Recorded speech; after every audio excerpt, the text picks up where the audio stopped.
Hey, everyone, and welcome to Coffee Time Live. Like my new mug, I absolutely love it. I'm Rhonda Hullaby, your mobility maestro. And as you know, my goal is always to make it make sense in IT leadership, especially as it relates to managed services. So today I want to start with a picture of what good looks like. The title of today's talk is When Enterprise Mobility Works Like It Should, and what leaders should expect from a modern mobility operation. So let's just get started. Imagine employees getting the right device without a chase, IT getting hours back, finance being able to explain the spend, operations seeing what needs attention before it becomes a fire, procurement having a clearer view of vendors and life cycle, and leaders making decisions without waiting for 3 hours of the truth to be reconciled. And I know as a leader, nothing sounds more like music to your ears. So imagine employees getting the right device, right? And that is what enterprise mobility should feel like when it's working well. All of these things working in motion. A strong mobility operation should not simply manage more technology, it should give something back to the business. So today I want to use one simple leadership lens, the mobility give back test. We're going to talk about how the employees having the right devices is not just a good thing for the employees, but it's a give back to the entire organization. So we'll go ahead and start with our first slide. And we're going to talk today about that give back test. So I look for four outcomes: time, control, visibility, and confidence. Those are not device metrics. Those are business outcomes. And here's a gut check. If the mobility program keeps getting bigger and bigger, but none of those four outcomes is getting better and better, what exactly is the business getting back from growth?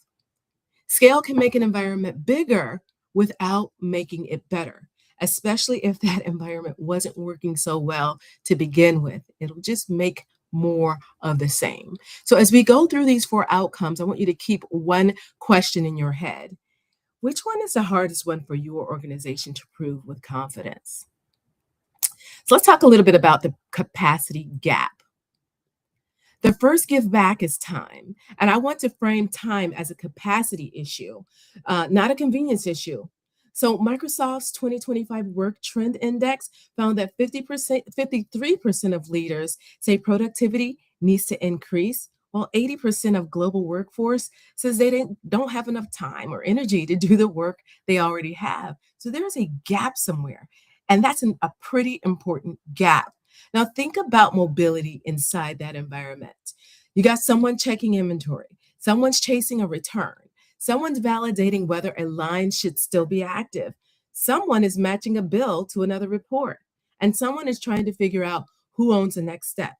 And Lord forbid if the same someone is doing all of that, because it's going to take quite a bit of time and energy. And that's where a company like DMI comes in. That was my shameless plug for now.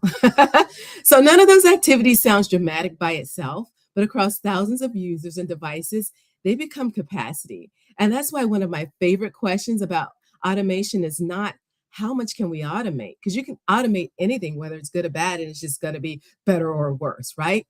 The real question is, what work are we giving people back?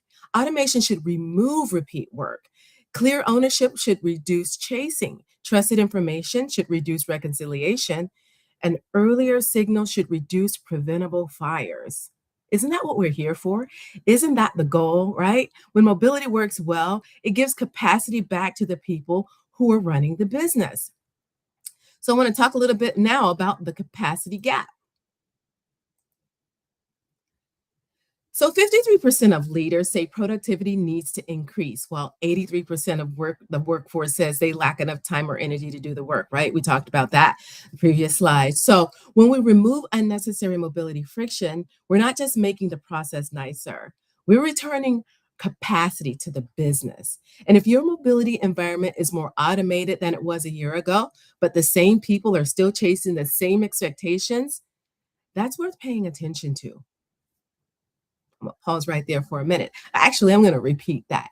If your mobility environment is more automated than it was a year ago, but the same people are still chasing the same things, the same expectations, the same reports, the same everything, that is worth paying attention to.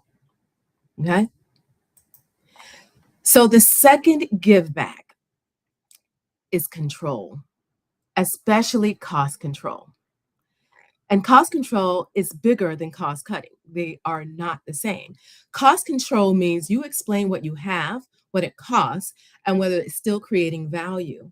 And that matters because IT, finance, operations, and procurement sometimes see different pieces of the same environment. And the goal is to connect those pieces into one operating picture. And there's also a productivity cost hiding inside technology friction.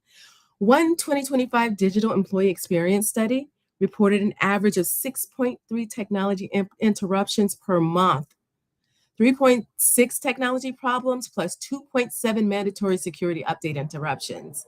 In a modeled example using a 2,000 person organization, that friction approached $4 million a year and lost productivity. Now, of course, that exact number will vary by organization. It's not going to be the same for every organization.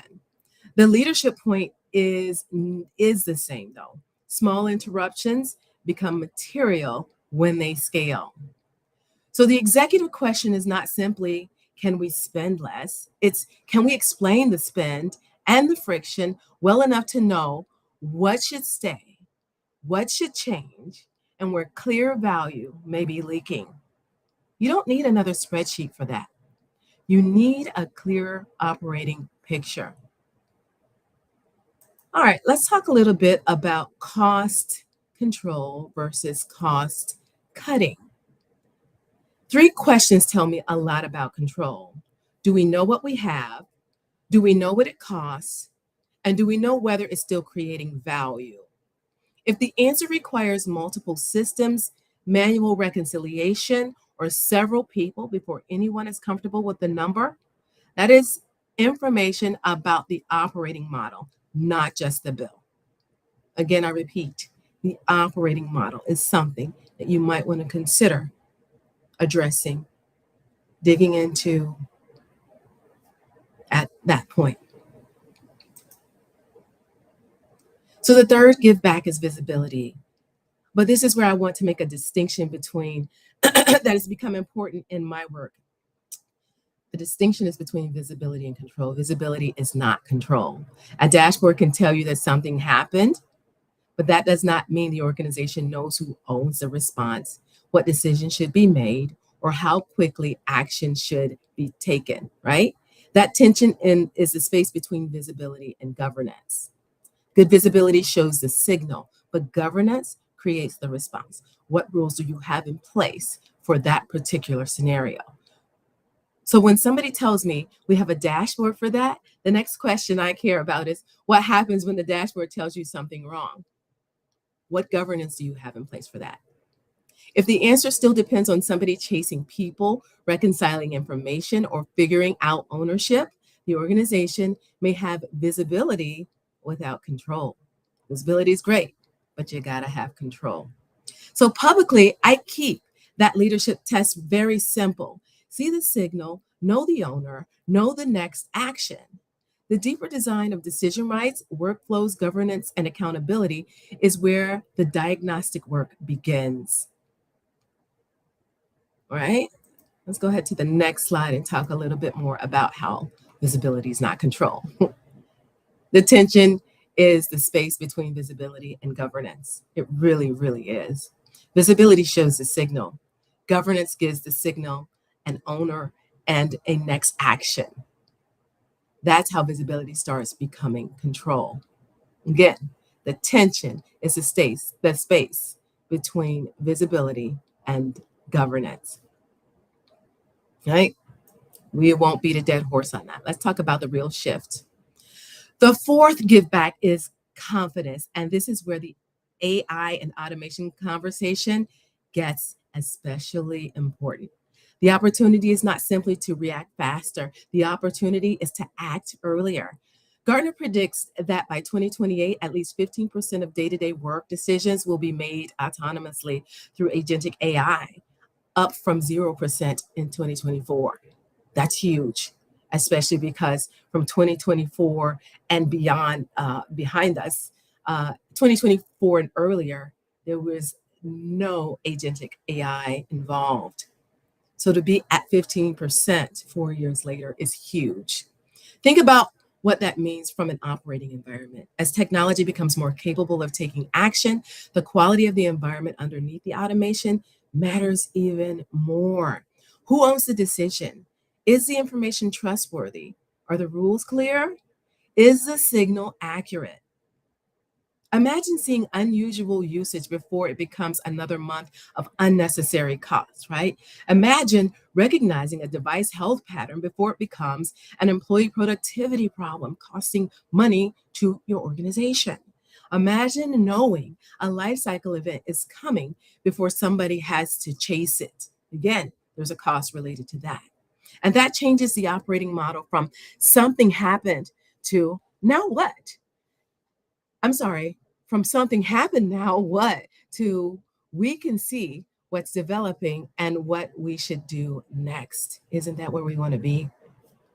AI can accelerate that shift, but AI does not create clarity out of thin air. It accelerates the environment you give it. If ownership is unclear, automation can move ambiguity faster. If the information is weak, AI can scale weak decisions. That's the last thing we want. More of what's not working right, right? Governed input creates trusted outputs. And that is why I keep coming back to the same foundation scale ready before AI ready, and how important governance is to all of it. All right, let's talk about reacting faster. So let's react faster and act earlier. This is the leadership question I would ask. Are your investments helping the organization respond faster to yesterday's problem or see tomorrow's problem sooner? Which are you doing? We want to react faster, yes, but more importantly, we want to act earlier. Those are two very different levels of operating maturity, and more decisions become automated. As more decisions become automated, governance matters more and not less. So you can act earlier when you have the proper governance in place, which won't require you to react faster. But obviously, if you've got to react, you want to react faster. Okay, let's talk about what good actually feels not like, not just what it looks like. When mobility works well, employees should not have to think very much about mobility. The device arrives, access works, support is clear, replacement is predictable, and the work keeps moving. At the leadership level, the environment becomes easier to explain what we have, what it costs, what needs attention, and who owns the next move. That is the bigger point. Mobility is not really about devices, it's about enabling people to work and giving leaders an operating model they can trust. That is what technology should make possible. All right, so let's move on to this week's Coffee Time Challenge. Are you ready for it? I invite you to join me in the challenge. And here's this week's Coffee Time Challenge. Pick one of four give backs: time, control, visibility, or confidence.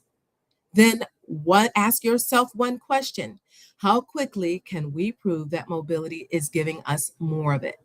Again, the four give backs are time, control, visibility, or confidence. Ask the question: how quickly can we prove that mobility is giving us more of it? Which one of those, right? Don't redesign anything in the meeting. Don't start a giant transformation project.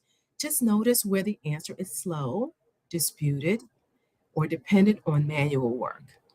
That's your signal. And if the answer is harder to get than it should be, then scan the QR code and book a 15-minute device clarity brief with me. We can compare notes on where the friction is showing up and whether it's worth looking more closely at. And you see that QR code My screen is flipped. The QR code here. I would love it if you would scan that QR code and book a 15-minute device clarity brief with me. Again, we'll compare notes on where the friction's showing up, whether it's worth looking more closely at. It won't be a sales pitch. It'll be 15 minutes, well worth your time. Okay? And again, in closing, again, I want to leave you with a question, right? What is your mobility operation giving the business back? Not just how many devices do you manage, not just how many tickets do you close, not just whether everything is connected. All of those things are super important. But is it giving people time? Is it creating control? Is it improving visibility?